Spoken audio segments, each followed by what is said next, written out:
Mga 544 ngadto sa 421 BC sa yuta sa Nephi. Gilimod ni Sherem ang Kristo ug nangayog timailhan sa Dios. Gibase sa aktual nga panghitabo nga nahisulat diha sa Ang Basahon ni Mormon, lain nga tugon ni Hesukristo.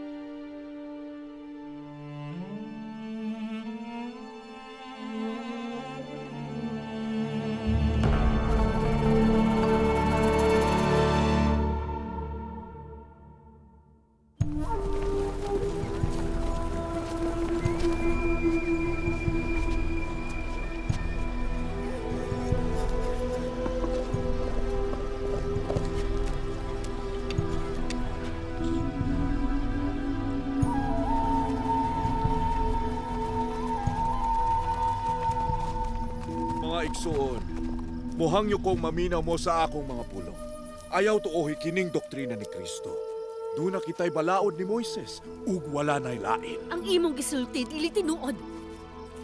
Sultihan ko kamo, nga walay Kristo. Ang doktrina ni Kristo, mao'y saktong pamaagi sa Dios. Panamas-tamas ka na. Way makasulti sa mga butang nga moabut.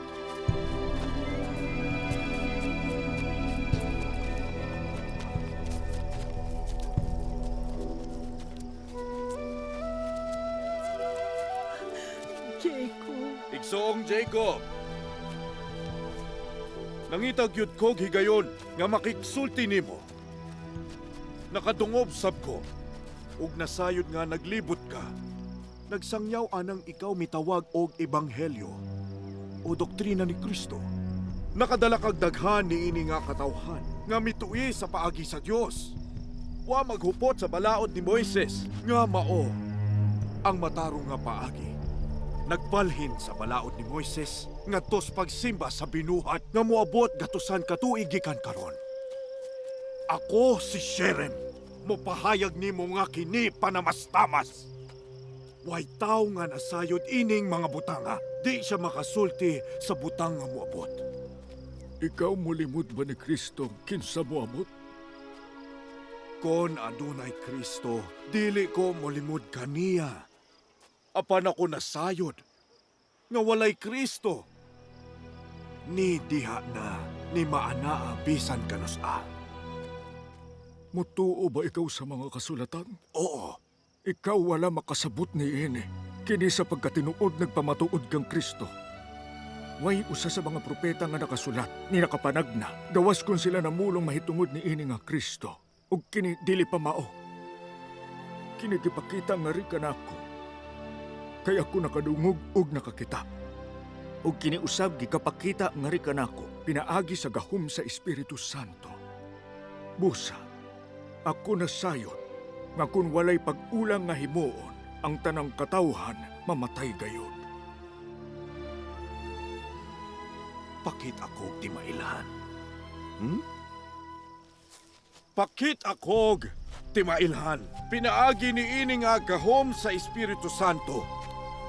Diin ikaw, daghang nasayran. Kinsa ako? Nga ako mutintal sa Dios aron sa pagpakita kanimo og timailhan sa butang diin ikaw nasayod nga tinuod.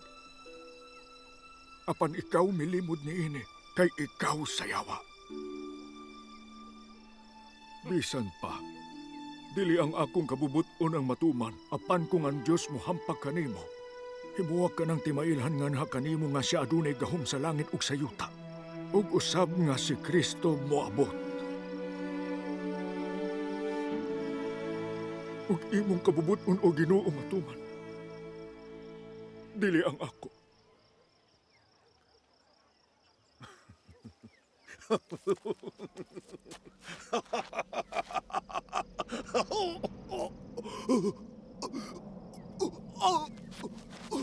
Sa'y nahinabo niya.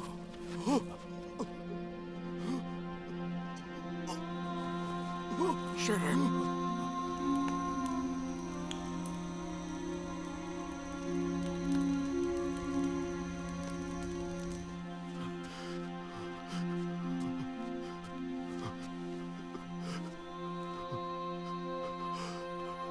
Pagpundok ka mo, ugma.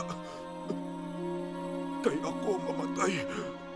Usa, ako nagtinguha sa pagpamulong sa katawhan sa dili pa ako mamatay.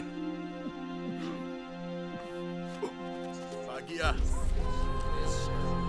Agia!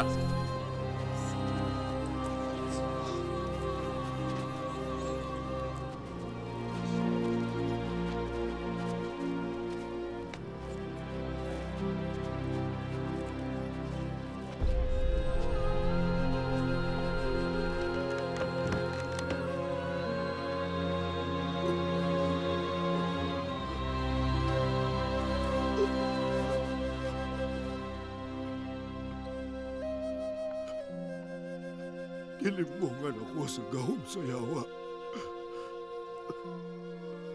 Nahadlok ko ba sinakasala kong sala nga di mapasaylo?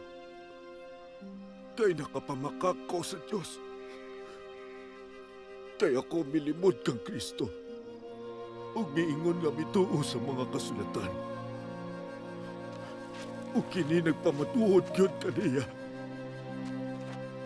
Ug tungod kay ako nakapamakak sa Diyos. Dako akong kahadlok base. Ang akong pagkabutang makalilisang. Apan ako mikumpisal sa Diyos.